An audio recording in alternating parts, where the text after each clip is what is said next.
David Meeks is going first on our presentations.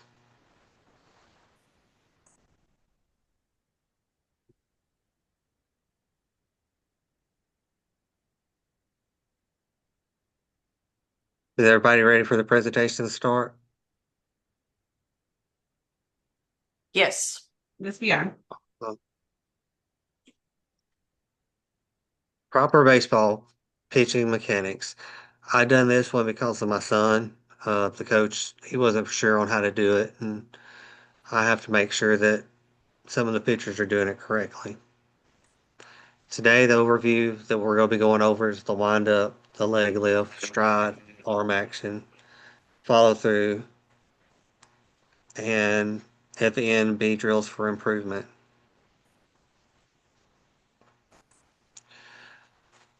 I'm doing this because I want to prevent the Tommy John surgeries, which are reconstruction of the UCL or ulnar collateral ligament. Pitching mechanics are crucial for any baseball player to enhance performance and reduce their injury. I know that several kids have been going through this. Some of them do it on purpose, but I think it's best that they don't. It can hurt their chance of a scholarship for baseball programs, for colleges to be looking at them. First, we have the windup. It's the initial phase of pitching. Uh, the main elements are the stance, the step back, and the pivot. First, you have to be balanced facing the catcher roughly shoulder width apart. Um, to start your motion, you step back with your non-pivot foot. In this case, would be your left if you're a right-handed thrower. To slightly gain momentum, you rotate your pivot foot, which is the same one as your throwing arm. In this case, would be your right arm. So you'll be rotating your right leg parallel to the rubber. This allows your body to align correctly.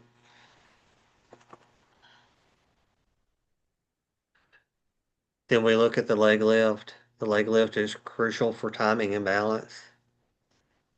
You raise your leg roughly to your waist. Some people do it higher, such as this gentleman.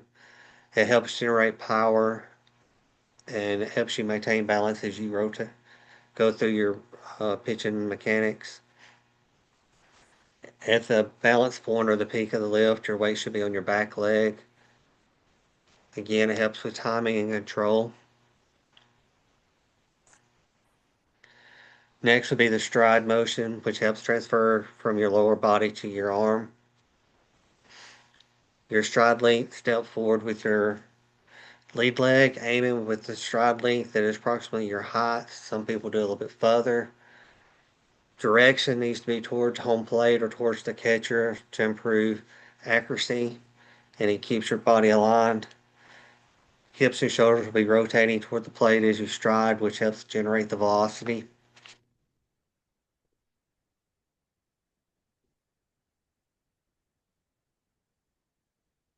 The arm action, which is proper arm action, is essential for both speed and control.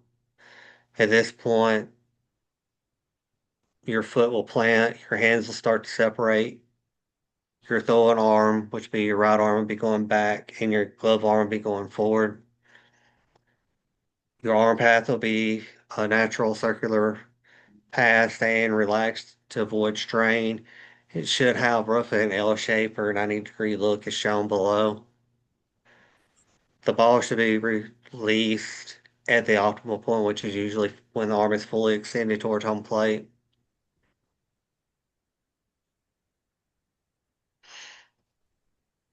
The follow through ensures momentum is fully transferred and reduces the stress on the arm. After releasing the ball, your body should continue moving forward towards home plate. Your throwing arm should naturally follow through, ending across your body and finish in a balanced position, ready to field the ball so you wind up back on both feet.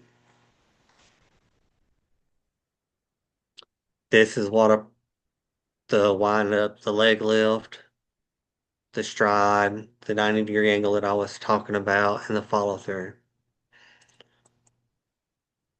I embedded a short video of a picture for the Atlanta Braves, him going through it in slow motion.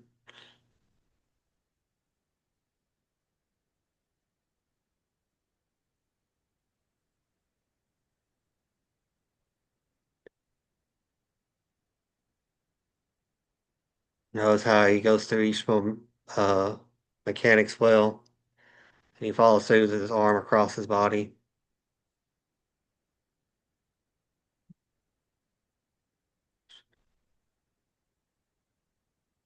Okay.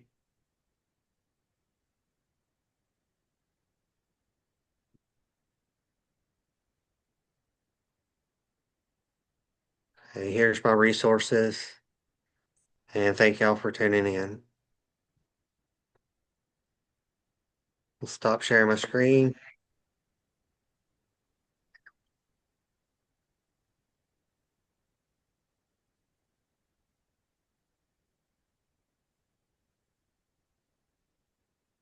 Thanks, David. It was a great presentation. Appreciate it. All right, I'm gonna start sharing my screen.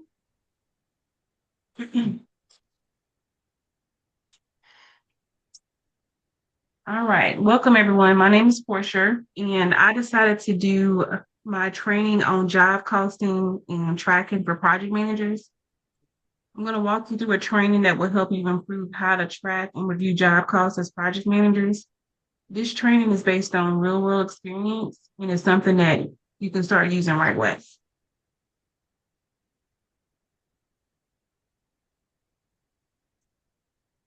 Why this training matters.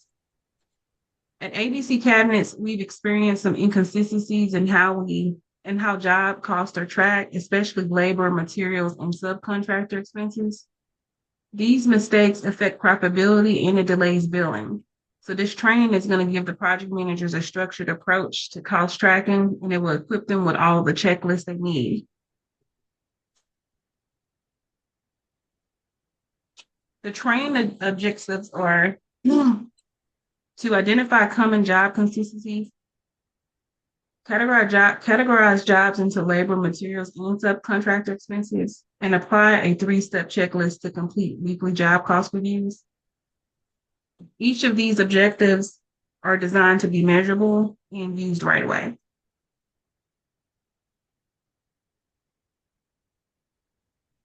This training is also built on GAIN's 9 events of instruction, starting with a poll and group reflection to engage learners.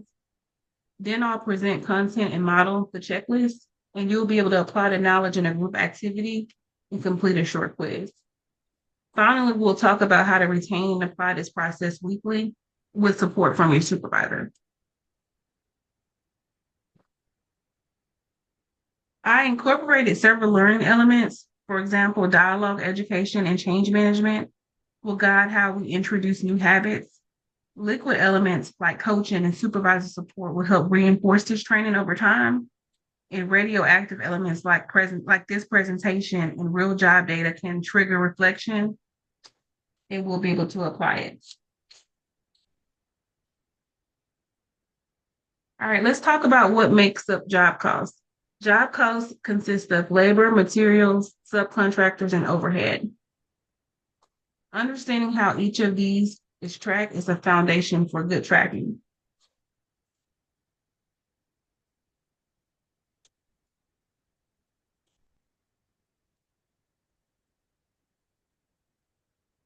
So let's talk about labor. Labor costs includes wages, salaries, payroll, taxes, and benefits paid to employees, who works directly for a job. So examples are going to be carpenters building the cabinets, installers setting up kitchens, and project managers directly supervising the job. Materials are going to be direct materials that refer to physical items that are used and consumed in the execution of a specific job. So that would be lumber, plywood, hinges, paint, screws, and glue. Subcontractors. These are external vendors or independent contractors hired to perform specific tasks on a project, and their invoices are charged directly to the job. Last, we'll talk about overhead. Overhead includes indirect costs necessary to operate the business, but is not tied to a specific job. Some companies only apply a percentage of overhead to each job to get more accurate costs. Examples will be rent, utilities, office supplies, insurance, things of that nature. Here are some common mistakes to avoid that we've seen in our system. Labor hours have been posted to the wrong job, subcontractor invoices that never got assigned, or materials showing up on general expenses instead of being tied to a specific job. These mistakes affect our reports and our bottom line.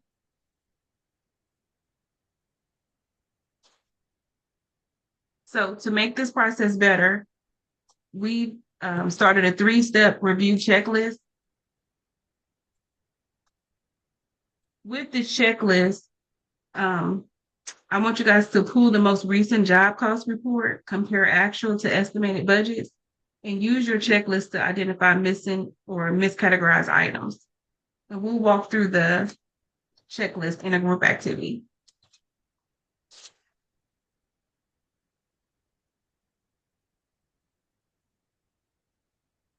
So now is your turn to apply what we've covered. In a small group, at the end of this week, we'll review a simple job cost report and use the checklist to spot any red flags or errors. Then we'll regroup and share what we found.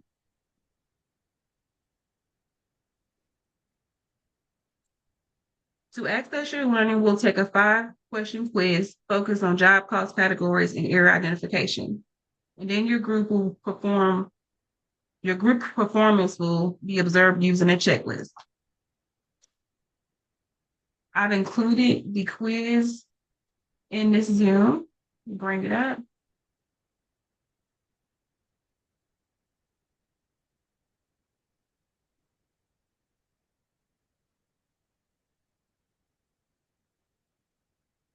All right, so in the quiz, there's 5 questions. The first question is, which of the following is not typically considered a direct job cost?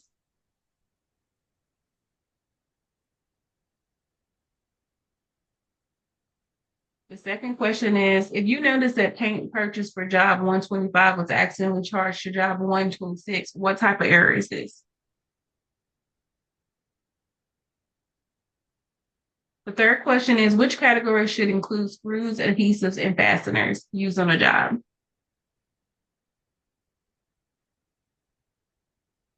Okay, moving on to the fourth question. What is one sign that an expense may have been miscoded in a job costing?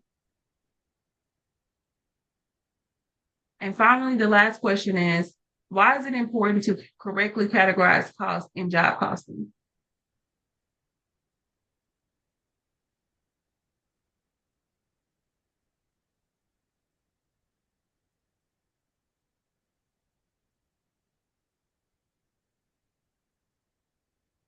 All right, to wrap up, after this training, I want everyone to start using the checklist weekly, track costs with care, and ask your supervisor if you need help. A consistent process like this will save time, increase accuracy, and make project reporting more effective. Thank you for your time and attention today.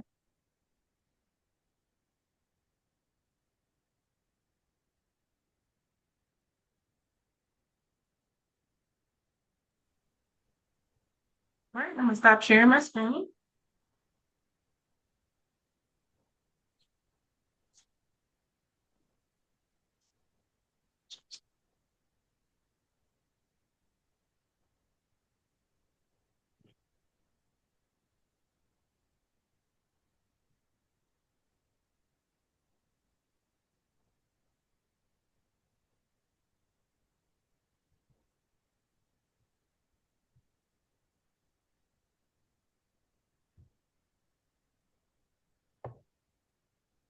Thank you for that presentation. My presentation is pertaining to e-learning, but not just e-learning typically as an overview, but e-learning pertaining to how it applies to the dental assisting Canvas experience. So some things you need to know about e-learning is that it is electronic, media, and internet based.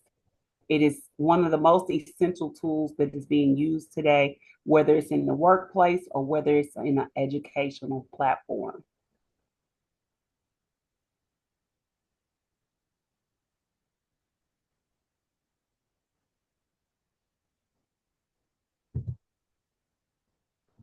So some benefits of e-learning, three things.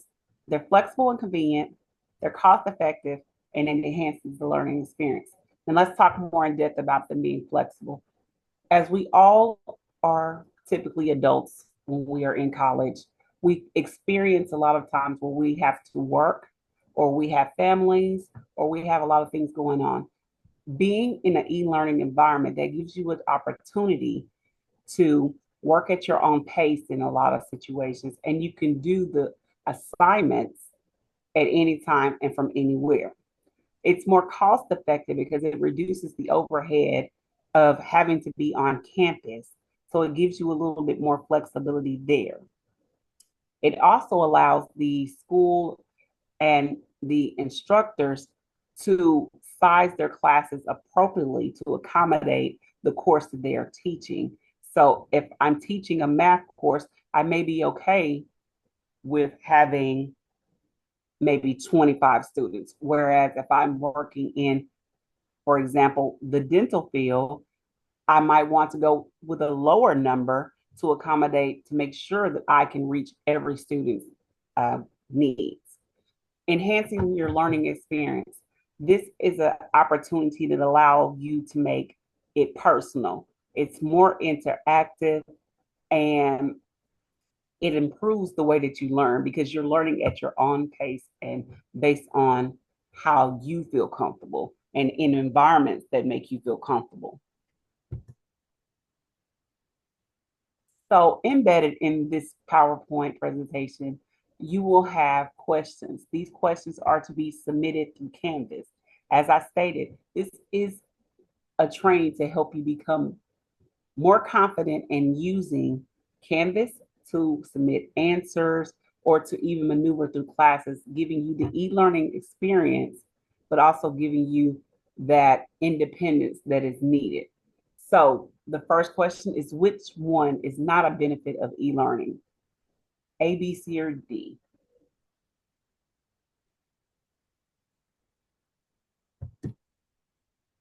So let me give you some examples of e-learning and talk a little bit more in depth about e-learning. So to the right of the screen, what you'll see is online courses and modules, webinars, virtual classrooms, gamification. These are just some of the examples of what e-learning or how it appears. So when looking at it, it can come in various forms. It can be in a course setting, but it also can be in a game setting. So this is a different way to get engaged. And by having these different types, we all benefit. There are different types of people that learn in many different ways. And because of how we learn, having these different learning tools allows us each to benefit differently.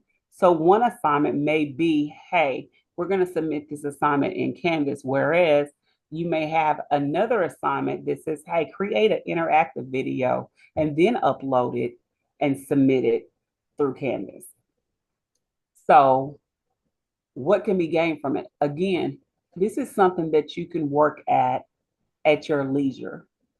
Your online assignments are typically opened up on a particular day, and then it's given a deadline. In some situations, you have a week to 2 weeks to do it, but it's not a situation where, hey, I gave you this assignment today, turn it in tomorrow. So you have the opportunity to say, hey, I can't work on it Tuesday, but Thursday I'm free, but it's not due until Sunday.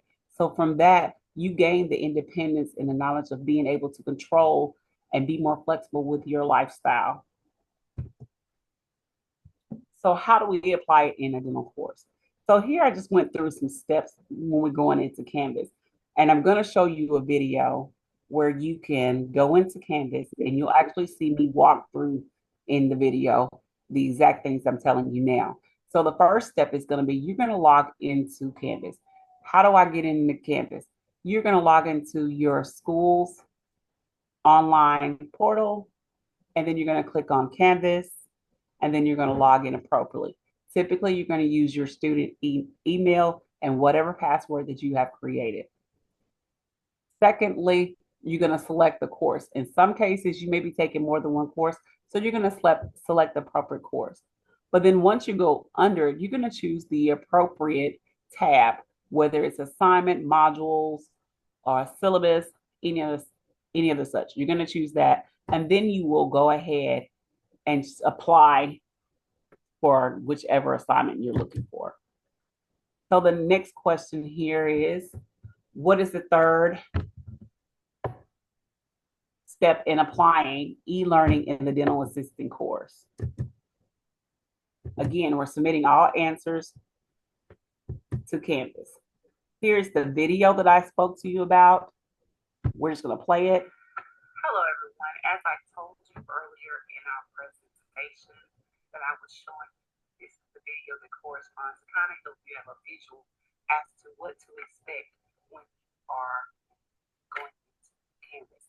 I have logged into my student website, which is my course for Athens State. I'm going to put in my password because I use my email. Once I log in, it's going to give me access to Canvas. I'm going to go right here on the side and it says Canvas.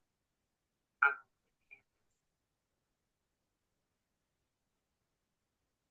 And once the Canvas comes up, you can see a screen that shows you some sort of announcements, what's due, things of that nature. This is the dashboard, as you can see, for this class is the adult learner.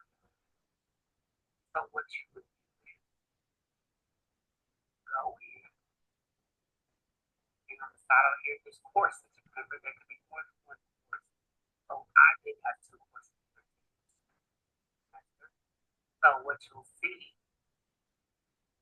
is a course and another course. And of course, select the course that we're in. And that's what we pull up. Once you have this screen, this is more like an overview of everything. If there's any type of surveys that are due, you will see the screen that comes before you. You can click in or you can click and right click on the one.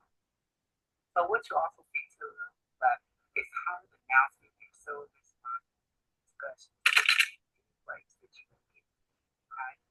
So for the sake of what we're doing is submitting our assignments and things of that nature.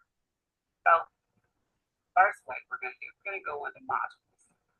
Once we're under modules, what you'll see is every module that we have in this course. And as you see every assignment in this course, you go down to the one that you do. Okay.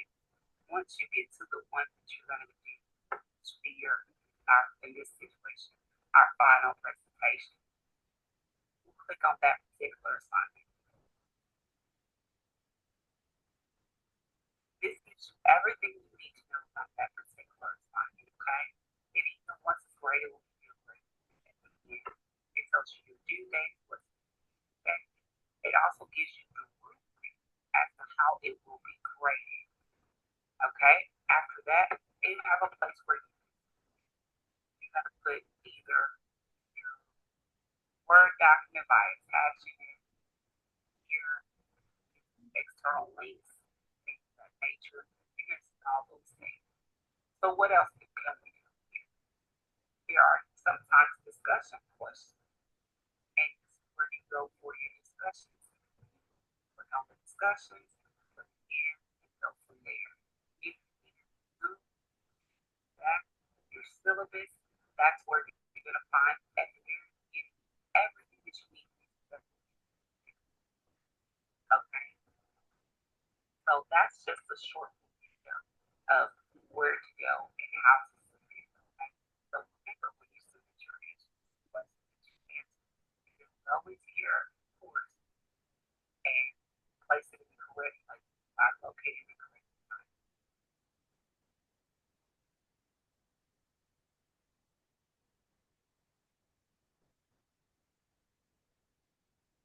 Next, I have embedded another question, what assignment did we look at in the video? Again, these are all things to help you become comfortable with using Canvas and submitting your assignments, which is what this is all about. Here are my resources.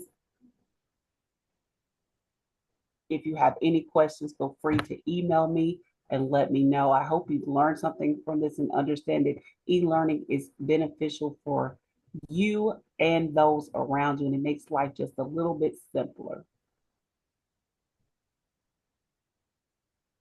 Now we have our last presentation. Thank you so much, Michelle. I am going to share my screen now.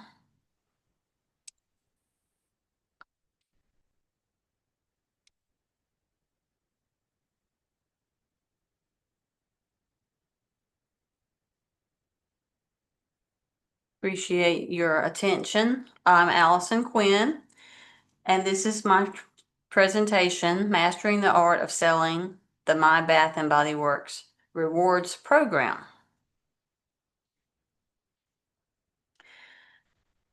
The scenario, the background information, the requests, training goals and objectives, and the elements that I chose. Bath and Body Works is a major retail brand specializing in personal care and fragrance products. This training targets sales associates responsible for customer service and checkout. Most are entry level or seasonal employees with limited experience promoting the My Bath and Body Works Rewards program. Barriers would include discomfort discussing the program, fear of sounding pushy, and limited product knowledge. So my aim in this presentation is to build confidence and consistency in promoting rewards during customer interactions. It is officially titled Mastering the Art of Selling the program, and selling means convincing someone to sign up, not actually that it would cost money to sign up. Your training goals and objectives would be, again, to confidently explain and promote it in a natural conversational manner with the customers and to effectively address common customer questions or objections. This would encourage enrollment and boost program participation. The elements I chose, the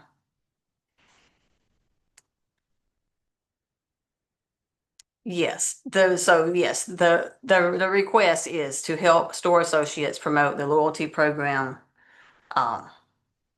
with customers. The problem with a lot of times at the store level is that they need to meet certain goals each month and they don't boost the enrollment enough to meet those goals. My Gaslight element is change management. The liquid element is two. I chose two: goal setting and supervisor support. Again, the goal setting is to meet that quota each month. The solid is the video. Interactive, I chose website, and radioactive is role play. So the objectives would be to master 2 phrases at 90% accuracy. And the number 2 objective is, again, to enroll 20 per month. That's usually a effective quota for a general employee. So by the end of the training session, these will be the 2 objectives.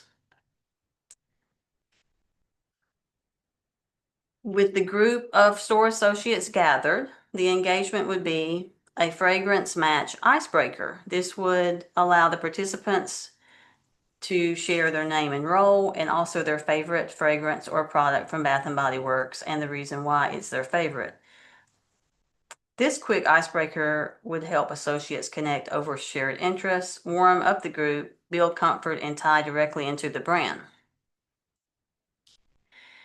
And we also need to inform the learners.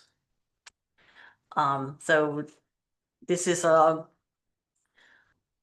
this is some these are some words that I thought would be a good way to inform the learners of what the session will consist. Hi everyone, before we get started, I want to quickly walk you through what today's training is all about and why it matters. Our goal today is to help you feel more confident talking about the My Bath & Body Works Rewards program with customers. By the end of this session, you'll be able to explain the program clearly, practice bringing it up in a way that feels natural, and handle common objections. Like when someone says, "Oh, I don't want to give my email," or "I don't shop here often." So we're going to start by going over exactly what the rewards program offers and how it works. When you spend $1, you receive 10 points. And when you get to 1,000 points, which is essentially as like spending $100, and you'll get a free product, and you also get a free gift on your birthday each year.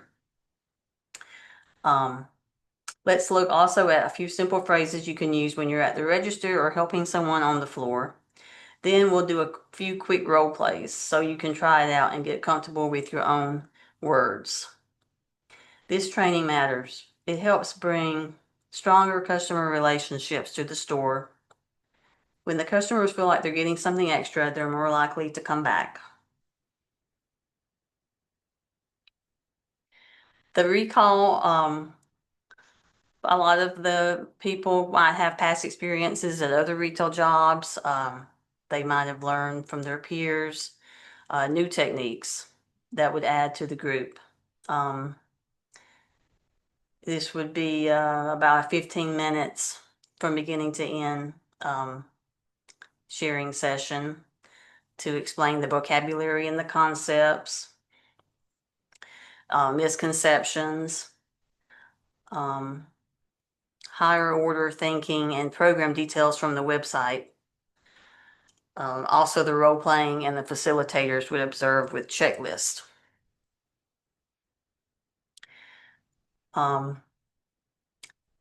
The points would be another important area to master.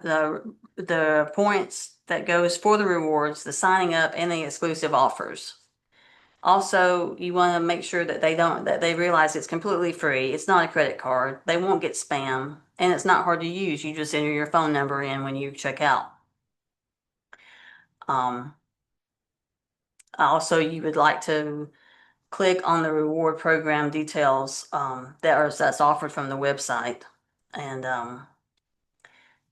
that way you could know how to promote it on a case-by-case basis by looking at that information. Videos would be watched.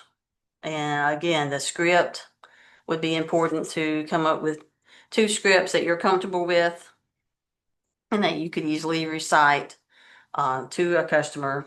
And again, the facilitators would be important in serving as mentors for you to learn an effective way to do so. And again, these 2 areas are very important: to verbalize 2 phrases with 90% accuracy, and for your monthly goal to be 20 customers signed up.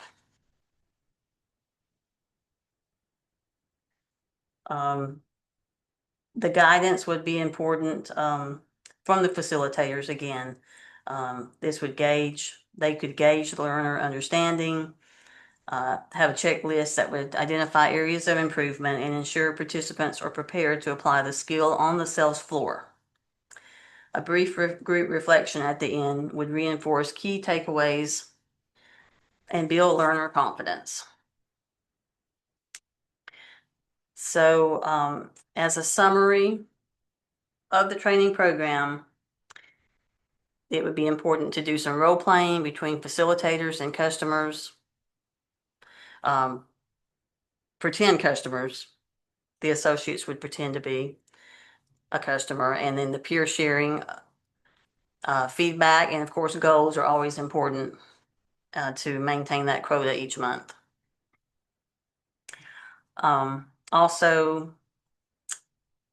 you would also need to have a master checklist that once the training is finished, the employee and the facilitator would get together on a one-on-one basis to make sure that the knowledge has been transferred. That's my presentation. Please email me if you have any questions, and I appreciate your attention in viewing it. Thank you for tuning in to all of our presentations tonight, and hope you have a great evening. Thank you.